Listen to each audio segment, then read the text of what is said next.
हापूस म्हटल्याबरोबर डोळ्यासमोर काय येतं? रत्नागिरी, बरोबर? आणि पैठणी अर्थातच येवला. पण असं का होतं? म्हणजे काही गोष्टींचं आणि त्यांच्या जागेचं नातं इतकं अतूट कसं काय असतं? या नावामागे ना एक जबरदस्त ओळख दडलेली आहे. चला आज आपण हेच सिक्रेट जाणून घेऊया. तर ही जी ओळख आणि ठिकाण आहे ना, यांचं एक वेगळंच नातं असतं. काही नावं अशी आहेत की ती ऐकल्या ऐकल्या आपल्या डोळ्यासमोर पटकन एक जागा उभी राहते. आणि हीच ती गोष्ट आहे, हीच ती ताकद आहे जी त्या वस्तूला एकदम खास बनवते. आणि मग प्रश्न हाच पडतो की हापूस म्हटल्यावर रत्नागिरीच का आठवते? म्हणजे बघा, आंबे तर जगात कुठेही पिकतात, पण हापूस हा शब्द कानावर पडला ना की डोक्यात लगेच रत्नागिरीचाच विचार येतो. असं का? काय आहे या इतक्या स्ट्रॉंग कनेक्शन मागचं कारण? हे बघा, हापूस आणि रत्नागिरी, पैठणी आणि येवला अशी कितीतरी उदाहरणं आहेत नाही का? असं वाटतं की जणू काही या गोष्टी एकमेकांसाठीच बनल्या आहेत. एकदम नॅचरल वाटतं हे सगळं. पण एक गोष्ट लक्षात घ्या, हा काही निव्वळ योगायोग नाहीये. मग यामागे आहे तरी काय? या सगळ्या ओळखीचं रहस्य काय आहे? तर या प्रश्नाचं उत्तर आहे GI टॅग. हो, हीच ती गोष्ट आहे जी आपल्या उत्पादनांना एक वेगळी ओळख आणि एक प्रकारचं संरक्षण देते. अगदी बरोबर, या सगळ्या मागे आहे GI टॅग. म्हणजे काय? तर जिओग्राफिकल इंडिकेशन. मराठीत आपण त्याला भौगोलिक मानांकन म्हणतो. आणि याच कारणामुळे एखाद्या उत्पादनाची ओळख त्याच्या मूळ जागेसोबत कायमची अगदी पक्की जोडली जाते. आता एकदम सोप्या भाषेत सांगायचं झालं ना तर GI टॅग म्हणजे एक ऑफिशियल कायदेशीर सर्टिफिकेट आहे. हे सर्टिफिकेट काय सांगतं? तर हे सांगतं की एखादी वस्तू फक्त त्या ठराविक ठिकाणीच तयार होत नाही, तर त्या जागेची हवा, तिथलं पाणी, तिथली माती या सगळ्यामुळेच त्याला ती खास चव किंवा जी काही गुणवत्ता आहे ती मिळते. तर हा GI टॅग मिळवायचा असेल तर दोन गोष्टी खूप महत्त्वाच्या आहेत. पहिली गोष्ट, त्या वस्तूचं एक ठरलेलं मूळ ठिकाण असायला हवं. आणि दुसरी, त्या वस्तूची जी काही खासियत आहे ना, ती त्याच जागेच्या वैशिष्ट्यांमुळे आलेली पाहिजे. या दोन अटी पूर्ण झाल्याच पाहिजेत.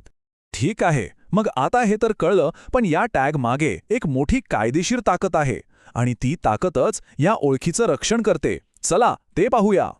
एक वर्ष लक्षात ठेवा, 1999. हे वर्ष खूप महत्त्वाचं आहे. कारण याच वर्षी भारतामध्ये या सगळ्या उत्पादकांच्या हक्कांचं संरक्षण करण्यासाठी एक जबरदस्त कायदा बनवण्यात आला. आणि या कायद्याचं नाव आहे geographical indications of goods act 1999. हाच तो कायदा आहे जो GI टॅगला खरी ताकद देतो. यामुळे त्याला एक कायदेशीर ओळख मिळते. याचा सरळ सरळ अर्थ काय होतो माहितीये? की समजा एखाद्या गोष्टीला GI टॅग मिळाला तर दुसरं कोणीही त्या नावाचा गैरवापर करू शकत नाही.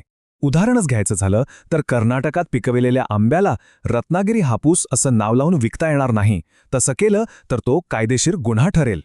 पण आता एक महत्त्वाचा प्रश्न, या सगळ्याचा नक्की फायदा होतो कोणाला? म्हणजे फक्त नावाचं संरक्षण होतं की अजून काही? तर याचा खरा आणि डायरेक्ट फायदा होतो तो तिथल्या स्थानिक शेतकऱ्यांना आणि कारागिरांना. विचार करा, जे शेतकरी, जे कारागीर पिढ्यानपिढ्या मेहनत करून ती एक खास वस्तू बनवत आल्या आहेत, त्यांच्या कष्टांचं मोल जपलं जातं. त्यांच्या मालाला बाजारात एक वेगळी ओळख मिळते, एक चांगली किंमत मिळते आणि साहजिकच यामुळे त्यांची आर्थिक परिस्थिती सुधारायला मदत होते. आणि दुसरीकडे काय होतं तर जे लोक बनावट माल विकून फसवणूक करतात ना, त्यांच्यावर कायद्याचा लगाम बसतो. यामुळे काय होतं की जी अस्सल वस्तू आहे तिची प्रतिष्ठा टिकून राहते आणि आपल्याला म्हणजे ग्राहकांना पण एक समाधान मिळतं की आपण जे पैसे देतोय त्याच्या बदल्यात आपल्याला खरी अस्सल वस्तूच मिळतीये. चला आत्ता जरा आपल्या महाराष्ट्राबद्दल बोलूया.